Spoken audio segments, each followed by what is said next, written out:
What's going on, y'all? I'm KM Best, and I'm here to talk to you about the current metagame in Marvel Snap. Now, I think I've identified a sort of potential cycle for the metagame to enter, and I do want to talk about that. So let's start with what I consider sort of the patient zero of the metagame, where everything sort of evolves from this. What you see right next to me is a Sarah tech deck. Now, the specific card choices are the ones that I've made. They don't particularly matter, in my opinion. I know I've seen people running Shauna and Zabu in here, Darkhawk Rockslide and Zabu in here, Lizard instead of Jeff, no leader, normal tech stuff. What I'm trying to get at here is post-patch, a lot of people are experimenting. And when a lot of people are experimenting, the best decks to play are going to be decks like this. Decks that explode unpredictably on turn 6, right? So that is not limited to just the Sarah deck. So let's go look at a couple of other archetypes that also are explode on turn 6 archetypes before getting into the metagame cycle, and then what decks I would be playing this week. This has been my most successful deck in Infinite over the course of the last week, and it is a purely we're going to drop as many stats as possible deck with a little bit of interaction in the form of Shang Chi and Enchantress. It's exactly the same concept, though, as the Sarah deck. You're leveraging Shang Chi and Enchantress and then putting out as much power as you possibly can. Now, the reason I bring both of these decks up is because they're doing the same thing. What they're doing is producing a lot of power on the final turn of the game, doing so in unpredictable ways, and maintaining their ability to interact with cards like Darkhawk and Devil Dinosaur through the use of Enchantress and Shang-Chi.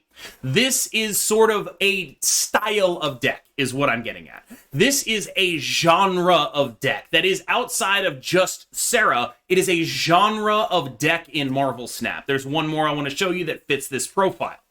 So this is my current build of the HitMonkey deck. Now, this might sound familiar to you, but what this deck looks to do is explode with a lot of power on turn 6 while maintaining your ability to interact with problematic cards like Devil Dinosaur via Enchantress. Now, what do all these decks have in common other than a similar game plan? What they have in common is that they have a common enemy. So this is the common enemy. Sandman is so dangerous for any of these decks that want to explode with a lot of power on turn 6 because they want to explode for a lot of power on turn 6 by playing a lot of cards on turn 6. They do this by leveraging discounts. The HitMonkey deck leverages Quinjet, Moongirl, and She-Hulk. The Stature deck leverages, of course, Stature, Miles Morales, and Zabu. The Sarah deck leverages Sarah. These are all decks that leverage discounts to play a lot of cards on the final turn of the game, and because of that, they are vulnerable to Sandman. Now, whether or not Sandman's is going to start seeing play is dependent on a couple of factors. The first is whether people realize this, and the second is how good the matchup is, because I will say this for Sandman, it is super boring. Even when it was an extremely popular deck, I feel like it was a little bit underplayed just because of how boring it is. That said, when Nebula comes out and serves as a very powerful one-drop in this archetype, there's definitely going to be something to pay attention to. So, the question for these Explode on turn 6 decks is twofold.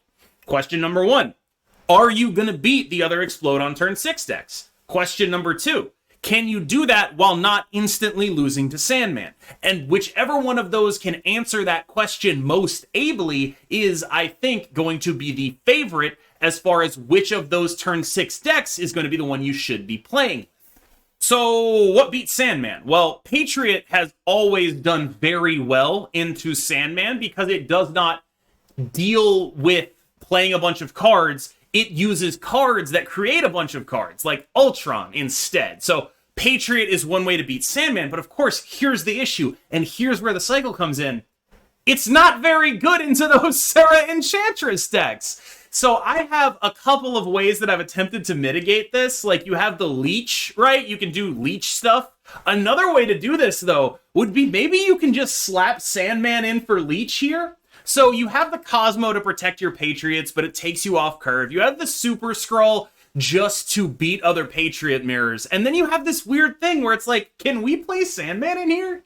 Can we just put Sandman in here and say, we're good against Sandman, were good against all of the decks that leverage Sandman. Like, I don't know. It's definitely worth considering. I would think that you could try it. I think that right now, that would be a smart play to make. But the issue is, right now will not be how it is forever. And so this brings me to the main point of this video, which is when you exist in the context of other people, what we colloquially call a metagame, you have to adapt to it. If I go play Sandman and all my opponents are playing Patriot, I'm getting crushed. But if I go play Sandman and all my opponents are playing Sarah, I'm in a much better spot. Now, what's important here is there are places where you can disrupt this cycle. And I do think that this cycle is a sort of clear thing. But if you can find a way to disrupt this cycle, to be a deck that plays Sandman that also beats Patriot, to be a deck that plays Patriot that also beats the decks that explode on turn 6 with Enchantress, that's where you need to be focusing your efforts if you want to break the metagame, in my opinion. Another way to approach this would just be to say, I'm going to pick one of these and then play the best version of it. That's a totally valid thing too. Like, for example, this onlystats.com list, the list that I posted on YouTube, posted on Twitter, last time I checked, it was the most winning list in the game. To me, I think that's because it's the best list in its archetype, where that overarching archetype is decks that explode on turn 6. This one does it the best. That's my opinion. I can't speak for anyone else, but in my opinion, it does it really well. And that's why it has like a 63% win rate on untap.gg's stats. Even when you sort it for collection level 2000 plus, ranked 7200, this is the deck that has the highest win rate. That's why. Because right now we're in a metagame where people have not adapted Sandman, people are not playing Sandman, and so your job is figure out the best of these turn 6 decks. If people start adapting Sandman, suddenly it becomes, can any of these turn 6 decks survive in a Sandman meta? If they can't, go to Patriot. Like, this is the cycle that we have right now.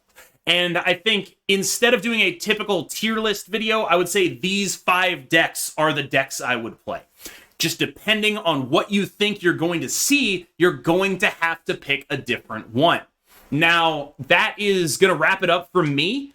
I hope this is a learning experience for y'all. I hope you can get something out of this, because I think instead of just giving you lists to net deck, I want to teach you why you have to adapt to the metagame. I want you to be able to take these lists and then be like, I understand why this is doing well. I understand why this is not doing well. And that's the kind of thing you need if you want to get better at this game. So that is going to be it from me. As always, I'm Cam Best. I really appreciate everyone who stuck around for that. Thank you so much. I will see you in the next one.